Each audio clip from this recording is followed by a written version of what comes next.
నీకు శక్తినిచ్చాడా? ఒక వృద్ధుడి చెయ్యి పట్టుకొని దారి దాటించు. నీకు ఒంట్లో బలం ఇచ్చాడా? దేవాలయానికి వచ్చి పొద్దున్నే దేవాలయాన్ని తుడు. నీకు ఓపికిచ్చాడా? ఈశ్వరుడు కట్టివిప్పిన బట్ట పట్టుకెళ్ళి ఉతికి ఆరేసి పట్టుకొచ్చి మళ్ళీ దేవాలయంలో అప్పగించు. నీకు ఒక పాట పాడడం వచ్చా?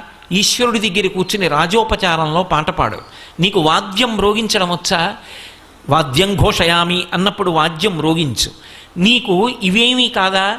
వచ్చి కూర్చుని జపం చెయ్యి.